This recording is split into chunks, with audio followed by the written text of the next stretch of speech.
It is the evening of November 9th, 1938. The city breathes the way cities do at the end of a working day. Slowly, rhythmically, with the particular exhaustion of ordinary life winding down. In the narrow streets of Frankfurt, a baker slides the last of his unsold loaves into brown paper. In Berlin, a tram rattles past a row of shuttered market stalls, its bell ringing once, twice, before fading into the amber-gray dusk. In Munich, a group of men in coats stand outside a beer hall, their laughter low and comfortable, smoke curling from their cigarettes into the November air. Children are being called in from the cold. Mothers are setting the table. Somewhere on the upper floor of a tenement building, a radio plays a soft waltz, and for a moment, just a moment, everything feels entirely, achingly normal. But there is something else tonight. Something underneath the ordinary. Look closer. In a side alley off the Kurfürstendamm in Berlin, two men in civilian clothes speak in quick, clipped sentences, their breath steaming in the cold. One of them checks his watch. The other nods. They part without saying goodbye. Down the block, a police officer stands at his post. He does not move toward them. He does not ask what they were discussing. He looks straight ahead. He has been told to look straight ahead tonight.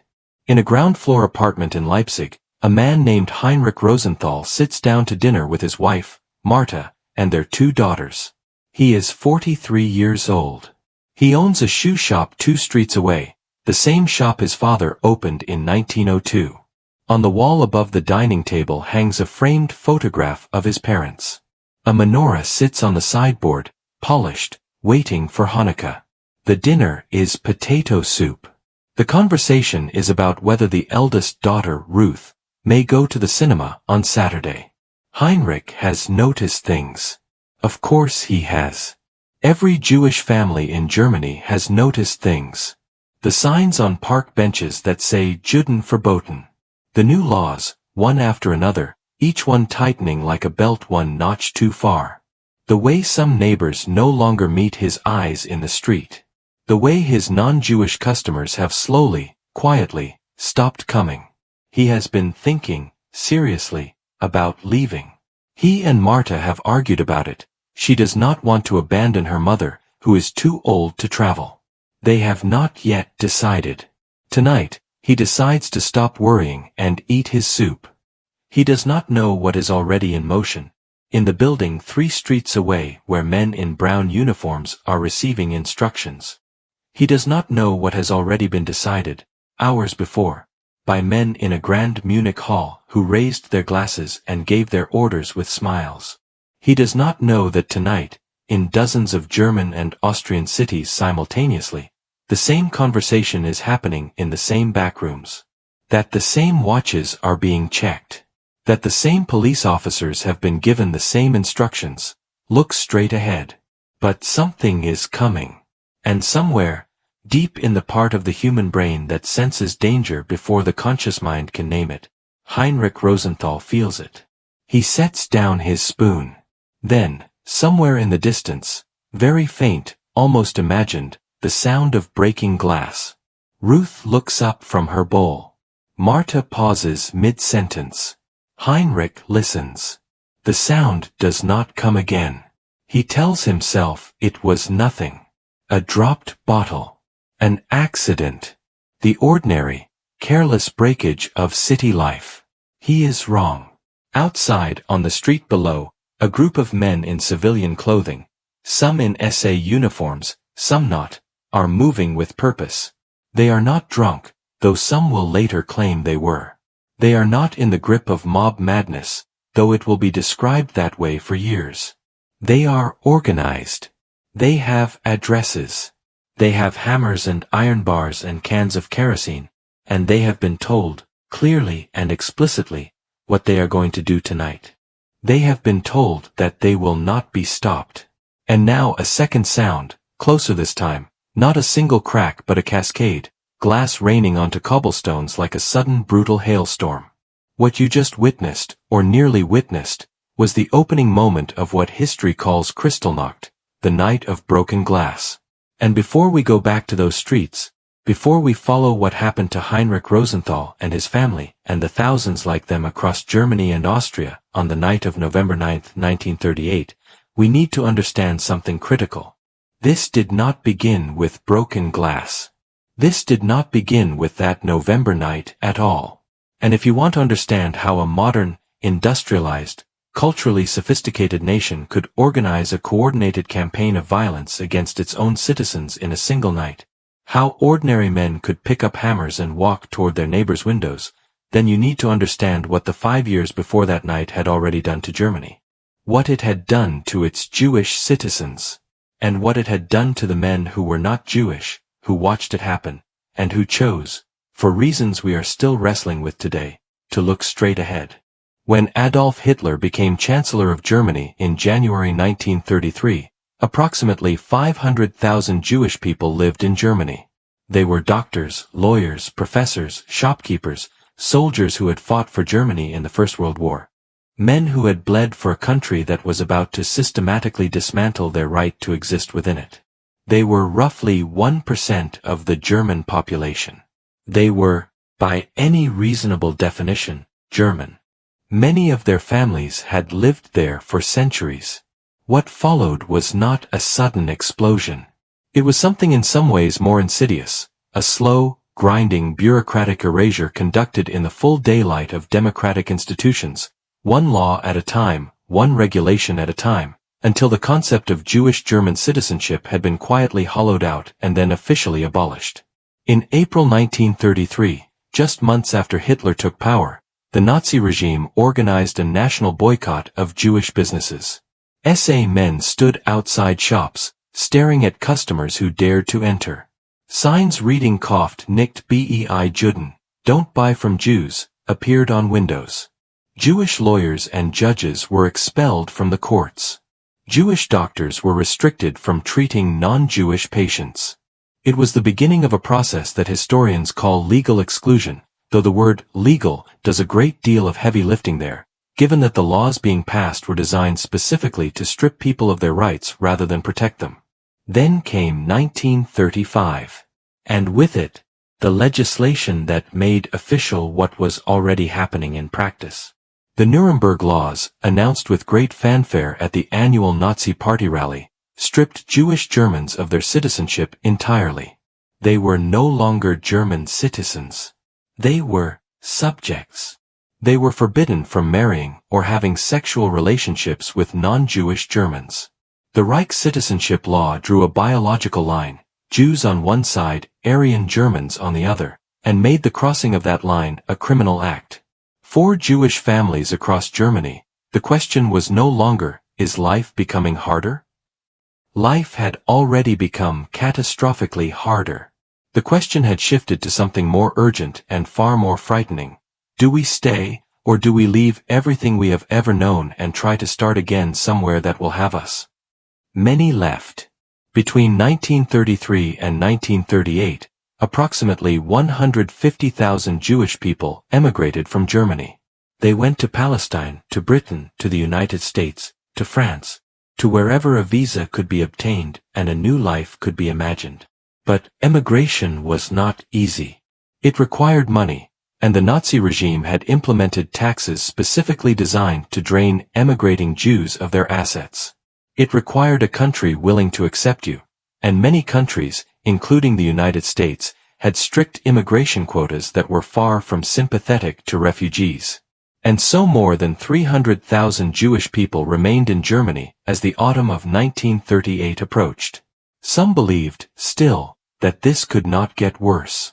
That civilized society had a floor. That the machinery of hatred must eventually exhaust itself. They were about to discover there was no floor. But this was only the beginning of what we need to understand. Because before the night of November 9th, there was a single event, a single gunshot in a Paris embassy, that would give the Nazi leadership exactly the pretext they had been waiting for. His name was Herschel Greenspan. He was 17 years old. Born in Hanover, Germany, the son of Polish Jewish parents who had immigrated to Germany years before, Herschel had been living in Paris. Illegally, his visa expired, when news reached him of what the Nazi regime had done to his family.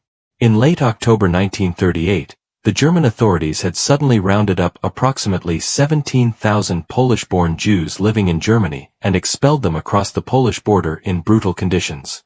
They were loaded onto trains and trucks and literally pushed across the frontier. Stateless, penniless, not yet accepted by Poland, no longer permitted in Germany. Many were stranded in a no-man's land at a place called Spassen, in desperate conditions, with nowhere to go. Among them was Herschel's family, his parents, his siblings. He received a postcard from his sister describing their situation. It read, in part, "We don't know what will become of us." On the morning of November 7, 1938, Herschel Greenspan walked into a gun shop in Paris and purchased a revolver and 25 bullets. He walked to the German embassy. He asked to see a diplomat. He was shown into the office of a young man named Ernst vom Rath, a junior official who happened to be on duty that morning.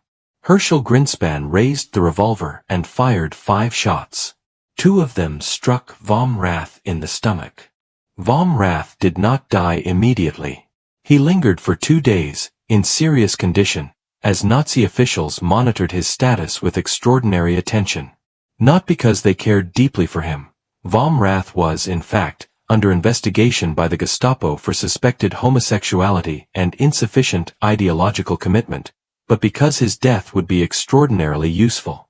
On November 9, 1938, the anniversary of the failed 1923 Nazi beer hall putsch, a date of sacred significance in the Nazi calendar, Ernst vom Rath died of his wounds. The news reached the Nazi leadership in Munich, where senior party members had gathered for the annual commemoration dinner. And here, in the warm candlelight of the old town hall, surrounded by his most loyal lieutenants, Joseph Goebbels, the Reich Minister of Propaganda, leaned close to Hitler and spoke quietly. The 2 men conferred. Hitler said nothing publicly. He rose, spoke briefly, and left early. This was unusual. This was, for those who knew how to read the signs, ominous. Goebbels then took to the podium. He spoke with the practiced fire of a man who had spent his career turning emotion into action, and action into atrocity. He announced the death of Ernst vom Rath. He described the killing as a Jewish attack on Germany itself. He spoke of the spontaneous anger of the German people. He implied, carefully enough to preserve deniability, loudly enough to be understood, that this anger should be expressed, that demonstrations were to be expected, that the SA leadership, seated in the audience around him, should understand that if such demonstrations broke out, they would not be stopped by the authorities. And then everything changed. Because the men in that room, the SA leaders, the regional party bosses, the architects of organized Nazi violence, reached for the telephones. The orders were given in code and not in code. They were spoken carefully, but received clearly. Across Germany and Austria, the message moved through the party apparatus with a speed that was not spontaneous at all. It was the speed of an organization. It was the speed of a plan. There was a question that journalists and historians would argue over for decades to come. Was Kristallnacht truly a spontaneous eruption of popular rage, as the Nazi regime claimed in the hours and days that followed?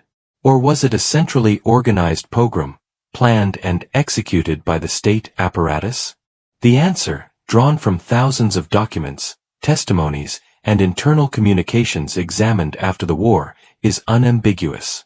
What happened on the night of November 9th was coordinated, targeted, directed from the top. The spontaneous rage was organized by men who had lists, who had timelines, who knew which synagogues to burn and which businesses to destroy and which men to arrest, who had made sure, hours before the first window shattered, that the fire departments would not put out the fires and the police would not stop the attacks. But knowing this, important as it is still not the same as being there. And we need to be there. The first sounds reach Heinrich Rosenthal's apartment like something from a dream, dissonant, out of place, half heard over the radio waltz that his wife has turned up slightly, as if music might hold back whatever is pressing at the edges of the evening. Then the sounds multiply. Glass. Again. And shouting, not the ordinary shouting of an argument or a street brawl, but something choral, organized, coming from several directions at once. Heinrich moves to the window. In the street below, he can see shapes moving in the darkness. A group of men, 10, perhaps 15, carrying something. Torches. And iron bars. And one of them is pointing at a building across the street. The shoe shop belonging to Avram Katz, who has sold shoes from that address for 30 years and who lives with his wife in the apartment above. There is a sound like a thunderclap, and then the plate glass window of Avram Katz's shop simply ceases to exist, replaced by a jagged void from which shoes and display cards and a small hand-lettered sign spill onto the pavement. Men pour through the gap. More glass falls. There is laughter. Not the laughter of madness. Worse than that. The laughter of men enjoying themselves, comfortable in the knowledge that they are permitted. Heinrich steps back from the window. His wife is already at his shoulder.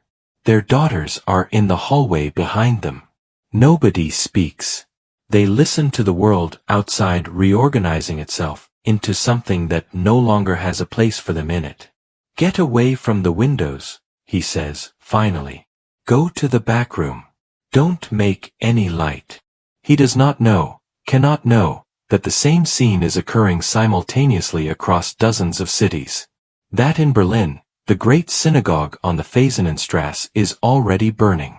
That in Vienna, where the Anschluss had brought Austria under Nazi rule just months before, Jewish neighborhoods are being dismantled block by block. That in Nuremberg, in Hamburg, in Cologne, in Hanover, in Fürth and Breslau and Dortmund and Düsseldorf, in small towns and large cities and every gradation in between, Jewish shops are being smashed, Jewish families are pressing themselves against interior walls, Jewish men are being pulled from their beds. In total, that night, approximately 7,500 Jewish-owned businesses would be destroyed. At least 267 synagogues, some estimates run far higher, would be set on fire or demolished. These were not anonymous buildings. They were the centers of communities, the architectural embodiment of a culture's presence in a place. Some of these synagogues had stood for centuries. Some had been rebuilt after previous pogroms. Some contained Torah scrolls that had been carried across generations, across borders, through every previous catastrophe, and that now burned while fire departments stood by and watched, under orders to protect only the adjacent buildings that belonged to non-Jews. And this was only the beginning of the night. 27-year-old Reinhard Koch was not a committed Nazi. He had joined the SA years earlier the way some men join organizations. For the camaraderie, for the sense of belonging, for the vague feeling that something important was happening and he wanted to be near it. He worked in an automobile parts warehouse during the day. On weekends, he marched. He had told himself, when the first anti-Jewish laws passed, that politics was politics and none of his concern. He had told himself that the Jewish shop owners he had grown up around were different from the political abstraction called the Jews that the party newspapers wrote about with such venom. He would later testify after the war that he had stood outside a burning synagogue that night and felt something that surprised him. Nothing. Not righteousness, not pleasure, not horror. Nothing. He had been swept into the night by the motion of the group, by the orders of his local SA leader, by the momentum of events that had been building for 5 years and that now, on this specific night, had been given official sanction and a specific direction.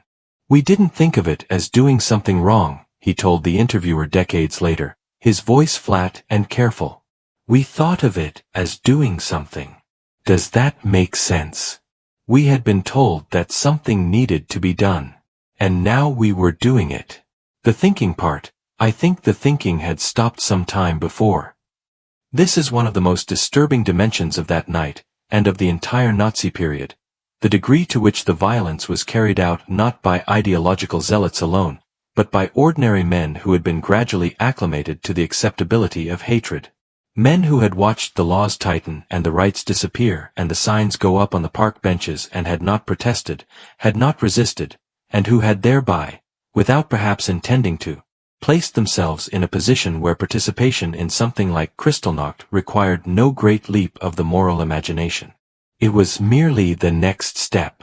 The inevitable, logical step. And yet, and this is equally important, not everyone went along.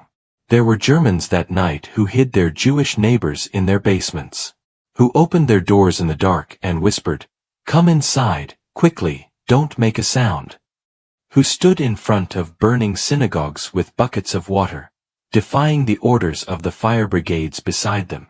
There were police officers who quietly warned Jewish families to flee. There were men who refused the orders from their SA commanders, who found reasons to disappear from the groups, who could not make themselves lift the hammer or throw the torch. They were not the majority, but they existed. And their existence matters, because it explodes the myth that there was no choice. There was always a choice. It was simply that for most, the cost of the moral choice had been made to seem higher than the cost of complicity. But what happened next was even more chilling than the destruction itself. Because as the synagogues burned, and the shop windows shattered, and the streets filled with glass, and the screaming and the awful, celebratory shouting of the mobs, at that same moment, in perfect coordination with the physical violence, a second wave of action was being carried out across Germany. A wave that was quiet, bureaucratic, and in many ways more consequential for the lives of those it targeted. The arrests. The orders for the arrests had been issued by Reinhard Heydrich, the head of the security police, in a telegram sent the night before the pogrom to all Gestapo and SS regional offices across Germany. The telegram was precise, focused, coldly professional. It specified that as many Jewish men, particularly those who were healthy and not too old, were to be arrested as could be accommodated in existing detention facilities. It specified that these arrests should not interfere with the destruction of property. They were a parallel operation, designed to proceed alongside the physical violence, not instead of it. It specified that the arrested men should be sent to the concentration camps at Dachau, Buchenwald, and Sachsenhausen. By the morning of November 10th, approximately 30,000 Jewish men had been arrested across Germany and Austria. 30,000. In a single night. They were taken from their beds in the early hours, pulled from their dinner tables, grabbed off the streets where they had ventured out to see what the noise was about. Many arrived at their local police stations in their pajamas, in their nightgowns, clutching coats they had barely managed to grab on the way out the door. Some believed they were being arrested for protection, that the police were taking them somewhere safe while the mobs ran wild in the streets. They were disabused of this notion quickly. The conditions in the concentration camps to which they were sent, many experiencing such facilities for the first time, were deliberately brutal. Men were made to stand outside in the November cold for hours. Food was withheld. Guards beat prisoners with systematic indifference. Men died. Some were killed outright. Many returned, weeks later. Those who returned at all, broken in ways that were difficult to articulate and impossible to unsee. And crucially, the mechanism for release from the camps was, in many cases, a signed agreement to emigrate from Germany immediately, surrendering whatever remaining assets had not already been seized. The pogrom was, among other things, an expulsion mechanism. A way of using terror to accelerate a population transfer the regime desired but had not been able to fully achieve through legislation alone. It worked. Emigration from Germany in the months following Kristallnacht surged dramatically. Whatever illusions had remained about the possibility of a livable Jewish life in Germany were shattered as completely as the shop windows. Let us return to Heinrich Rosenthal. Because his story is not yet finished, and it has something essential to tell us. Heinrich spent that night in the back room of his apartment with his wife and daughters, in complete darkness, listening. The sounds from outside moved through the night like weather, now near, now distant, now erupting in sudden violence directly below the window, now fading to an eerie quiet that was somehow worse than the noise because silence, in those hours, meant you couldn't track where the danger was coming from. At approximately 2 a.m., there was a knock at his door. He did not answer it. He put his hand over his daughter's mouth.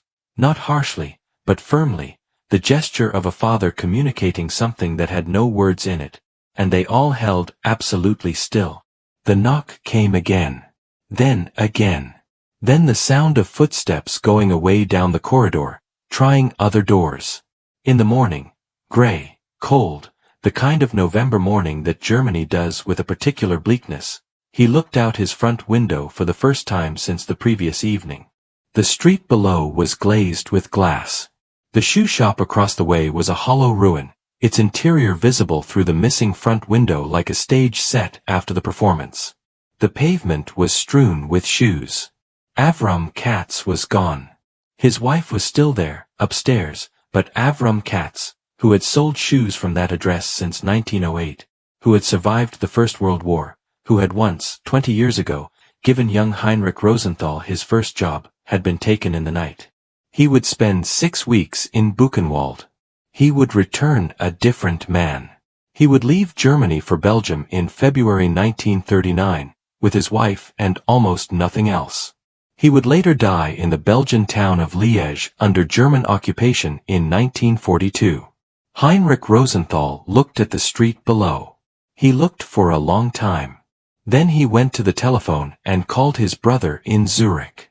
"Arrange papers," he said. "We are coming. All of us.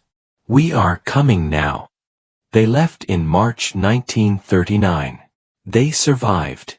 The world was watching. This is something that is sometimes forgotten in the enormity of what came after, that the events of Kristallnacht were not hidden. They occurred in the streets, in broad darkness if not broad daylight, and foreign journalists were present in Germany. Diplomats were present. Ordinary travelers and businesspeople who happened to be passing through German cities on November 9th and 10th saw things they could not unsee and reported what they had witnessed. The American ambassador to Germany, Hugh Wilson, filed detailed reports to Washington. The British Foreign Office received accounts from its diplomats in Berlin, Hamburg, Frankfurt. Newspapers in the United States, Britain, France, and elsewhere published front-page stories within days of the pogrom. The New York Times ran a headline on November 11, 1938 that read, "Bands rove cities. Thousands arrested for protection as gangs loot shops." The Manchester Guardian described scenes of systematic destruction across the country. The international response was horror. Condemnation was widespread and genuine. President Franklin D. Roosevelt called the events deeply shocked and recalled the American ambassador to Germany. Hugh Wilson never returned to his post in Berlin. There were protests, demonstrations, speeches in parliaments and town halls across the democratic world. And then what? This is the question that sits at the heart of the history of Kristallnacht. More uncomfortable, in some ways, than the violence itself. Because the violence, as monstrous as it was carried out by men operating within a totalitarian system that had spent 5 years preparing the ideological and bureaucratic ground for it. But the world outside Germany had no such preparation. The world outside Germany was free. And the world outside Germany, after the initial shock and condemnation, largely did not act in ways that saved the people who needed saving. Immigration quotas were not significantly relaxed. The United States, which had expressed such profound shock, did not change its restrictive quota system in any meaningful way. A bill introduced in the U.S. Senate in early 1939, the Wagner-Rogers Bill, which would have admitted 20,000 German Jewish child refugees outside the normal quota, was allowed to die in committee. A Gallup poll taken in January 1939 found that 61% of Americans did not want to increase the number of Jewish refugees permitted to enter the United States. In May 1939, the ocean liner Mississippi St. Louis sailed from Hamburg carrying 937 Jewish refugees who had obtained visas for Cuba. When they arrived, Cuba refused to let them disembark. The ship then traveled to the coast of Florida, close enough for passengers to see the lights of Miami. Their pleas to be allowed to land were refused by the U.S. government. Canada also refused. The ship was forced to return to Europe, where the passengers were distributed among Belgium, France, the Netherlands, and Great Britain. Of the 937 passengers, approximately 254 would be murdered in the Holocaust. They had been close enough to see the lights of a safe harbor. The world was watching. The world was horrified. The world was not, in most cases, willing to do what horror alone required of it. And what of the Nazi regime itself? How did it present what had happened? What story did it tell about the night that its own operatives had organized and its own police had permitted? The official narrative was constructed with a cynicism that is almost impressive in its brazenness.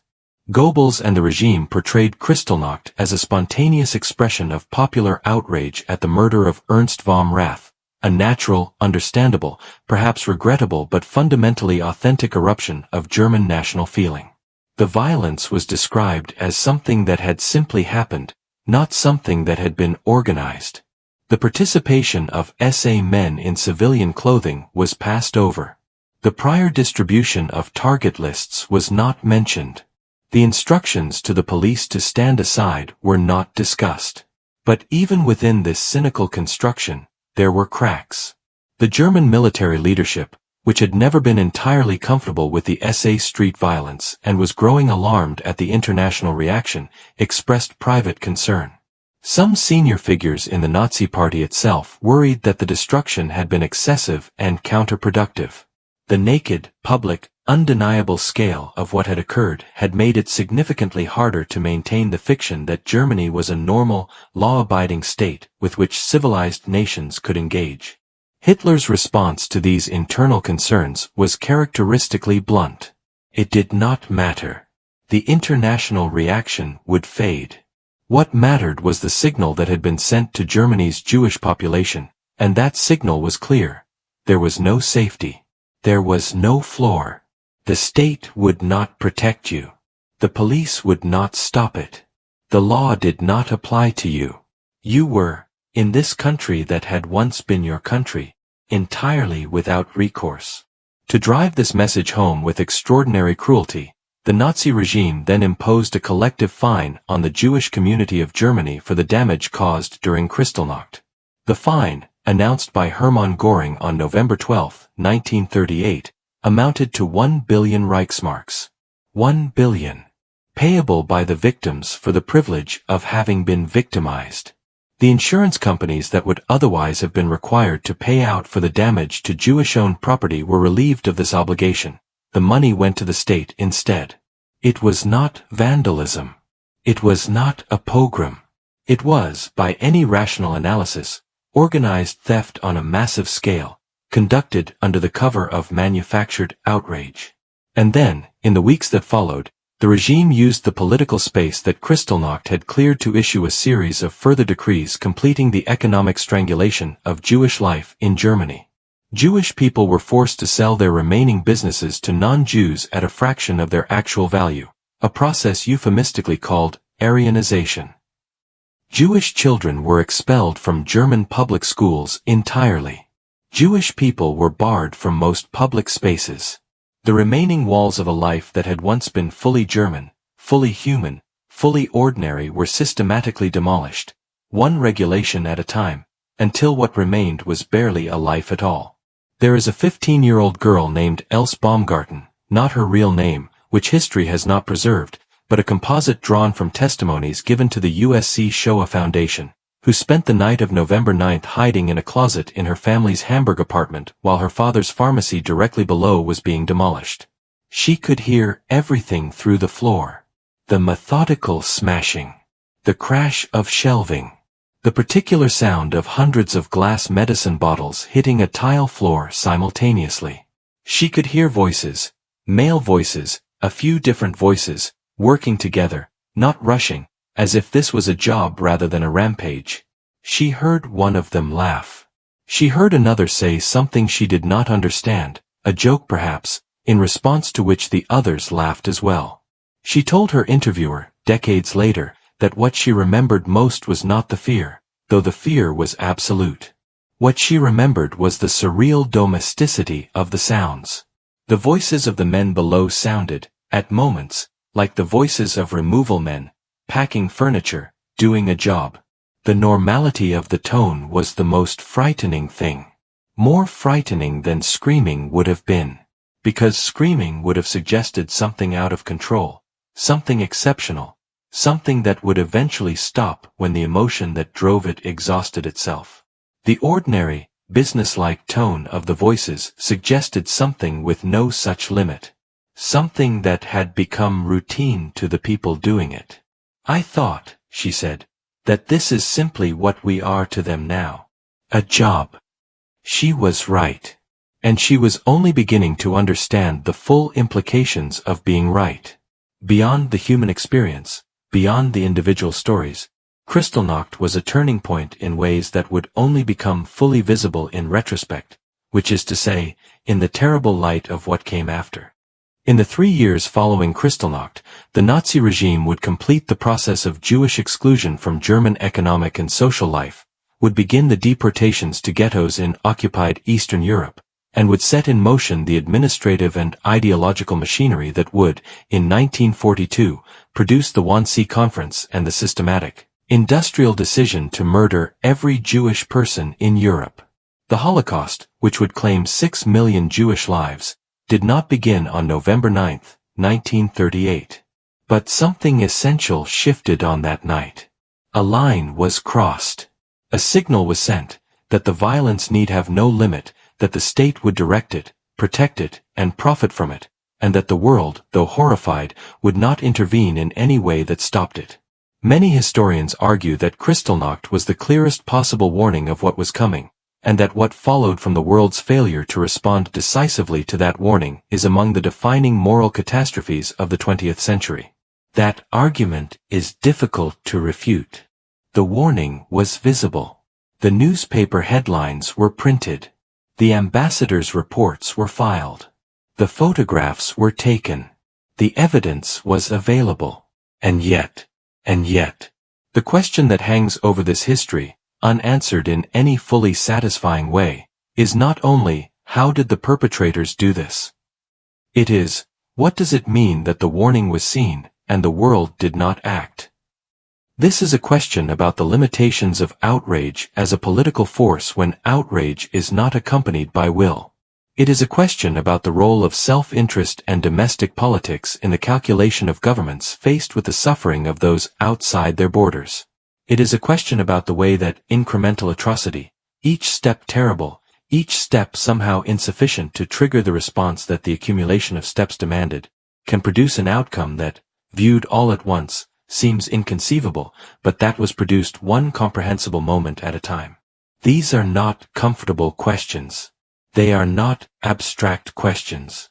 They are questions that reappear, in different forms, with terrible persistence, in the decades that follow, and continue to reappear in the world today. Let us return, one final time, to the streets. Because the streets tell us something that the archives and the statistics and the diplomatic telegrams cannot. By the morning of November 10th, the worst of the organized violence has subsided, though it will continue in some areas through the 10th and into the 11th. The streets of German cities are strewn with the wreckage of Jewish life. Broken glass, yes, the glass that gives the night its name, the name that is both accurate and somehow insufficient, as if what happened can be adequately described by its most superficial physical trace. Glass. As if the night was mainly about glass. The glass, in reality, is almost incidental. It is the surface scar. What lies beneath it is the destruction of community, of safety, of belonging. What lies beneath it is 30,000 men on their way to concentration camps. What lies beneath it is thousands of families making the calculation that remaining is no longer survivable, that the country they have spent generations building a life in has made clear that it no longer considers them human in any legally or practically meaningful sense. Among those sweeping glass on the morning of November 10th is a 16-year-old boy named Manfred Lewin. He lives in Berlin. He is sweeping the glass from the sidewalk in front of what used to be his father's stationery shop, which is now a shell. His father is not there. He was taken in the night and is on his way, at this moment, to Sachsenhausen, though Manfred does not know this yet. He sweeps methodically, the way his father taught him to do any task, completely, carefully, with attention. He does not know why he is doing this. The shop is gone. The glass, once swept, will still mean that the shop is gone. Perhaps he does it because it is the only action available to him. Because when everything has been taken from you, sweeping the sidewalk is something. It is refusing to stand entirely still in the face of the destruction. Neighbors pass. Some look at him with what might be sympathy, quickly suppressed. Some look away entirely. One woman crosses the street to avoid walking past the ruin of the shop, as if the catastrophe is contagious. One man, a middle-aged man in a business coat, someone Manfred has seen in the neighborhood for years without ever learning his name, stops. He looks at the ruined shop. He looks at Manfred. He says nothing, but he reaches into his coat pocket and produces something, a small bread roll, wrapped in paper. He sets it on the edge of the sweep-cleared pavement. Then he walks on without looking back. Manfred Lewin picks up the bread roll. He eats it standing in the street, in the morning cold, in front of the ruins of his father's shop. He will later describe this as one of the moments in his life that he thought about most often in the years that followed. Not as a moment of hope, exactly. As a moment of complexity. As evidence that in even the most total systems of dehumanization, the human impulse toward recognizing the humanity of another person did not entirely disappear. That it could still emerge, wordlessly, in the form of a bread roll left on a swept sidewalk. Manfred Lewin's father was released from Sachsenhausen 6 weeks later, bearing the marks of his time there in ways his son could see, but that his father did not discuss. The family emigrated to the Netherlands in 1939. Manfred survived the war in hiding. His father did not. What does it mean to remember a night like this? What is the purpose of reconstructing, in as much sensory and emotional detail as we can, the events of November 9th and 10th, 1938? It is not, or should not be, a performance of horror for its own sake. It is not an exercise in guilt allocation, though accountability matters, and the question of who was responsible, and how responsibility extends through the chain of command and the chain of ordinary compliance, is one that was pursued vigorously in the post-war trials and that continues to be pursued by historians. The purpose of remembering is something more demanding. It is the attempt to understand the mechanism. To understand how a modern state, a state that had produced Goethe and Beethoven, Einstein and Freud, the Weimar Republic and the rule of law, arrived at Kristallnacht, and then at what came after. Not because any simple lesson can be derived from the mechanism, not because history repeats itself in neat parallels that allow for easy application to the present, but because understanding the mechanism gives us something that we do not have if we simply register the horror and move on. It gives us the ability to recognize the components of the mechanism before they have completed their assembly. The components are not exotic. They are not produced only by some particular configuration of national character or unique historical circumstance. They are recognizable across time and geography, which is what makes the history of Kristallnacht and the Holocaust not merely a chapter in German history but a chapter in human history, with implications that extend far beyond their specific context. The identification of a minority as a source of national problems. The progressive legal erosion of that minority's rights, each step presented as measured and justified. The use of controlled violence to signal the new status of the target group and to test the boundaries of what is permissible. The role of propaganda in creating an alternative reality in which the violence is redescribed as spontaneous, as justified, as something other than what it actually is. The crucial function of ordinary institutional compliance, police who look straight ahead, fire departments who let the synagogues burn, neighbors who cross the street, in making organized atrocity possible without requiring the active participation of everyone. And the international response, genuine horror, genuine condemnation, genuine moral clarity, followed by insufficient action, because the machinery of self-interest and domestic politics is more powerful, in practice, than the machinery of moral outrage. Each of these components is recognizable. Each of them has appeared, in variant forms, in other times and other places. Recognizing them is not the same as stopping them. But it is a necessary condition of stopping them. And not recognizing them, treating the Holocaust as something sui generis, something so uniquely monstrous that it offers no lessons for the present beyond general horror, is a form of comfortable failure that the history itself does not permit. We return, at the end, to the glass. Kristallnacht. The night of broken glass. The name was coined by a Nazi official, Walter Funk, and it caught on, perversely, because it was beautiful in its way. Crystalline, almost delicate, the sparkling image of destruction aestheticized and rendered poetic. It was a name that, even in its naming, demonstrated the regime's extraordinary ability to repackage horror as something other than what it was. 4 decades after the war, this was the name used even by those who opposed the regime, even by survivors and historians and educators. In recent years, some historians and members of the Jewish community have begun using the term November pogrom instead, arguing that Kristallnacht sanitizes the event with its poetic resonance and privileges the physical damage, the glass, over the human damage, the deaths, the arrests, the terror, the acceleration toward genocide. This is a serious argument. The violence of November 9th and 10th, 1938 was not fundamentally about glass. It was about people. It was about 91 people confirmed murdered in those 2 nights, a number that historians believe significantly understates the true death toll. It was about 30,000 men taken to concentration camps. It was about hundreds of thousands of people whose already narrowed world was crushed further, who understood for the first time or more completely than before that they had no future in the country they had called home. The glass matters not because it is beautiful or poetic, but because it tells us something about what hatred does to ordinary things. A shop window is not, in itself, a meaningful object. It is glass in a frame, designed to display things for sale. But when the same shop window has stood in the same location for 30 years, belonging to a family who built their life around it, it acquires meaning. It becomes part of what a neighborhood is, part of the texture of a community, part of the ordinary fabric of daily life that human beings need in order to feel rooted, safe, and real. When you smash that window, you are not just destroying glass.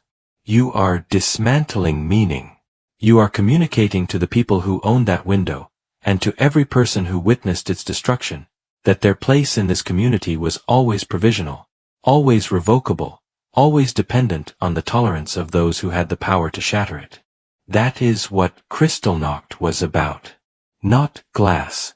The end of provisionality. The withdrawal of tolerance.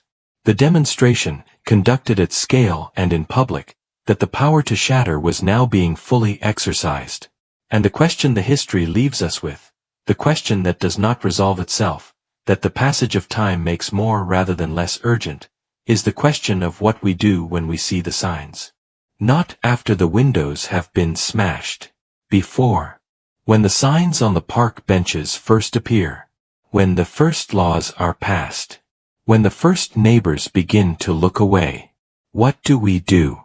What did the people who chose correctly do, in the moments before the night fell? The ones who opened their doors, who gave the bread rolls, who refused to lift the hammer, that distinguished them from those who looked straight ahead. Was it character? Was it specific moral training? Was it the accident of circumstance that placed them in a position where the choice was forced upon them in a way they could not deflect? We do not have certain answers to these questions.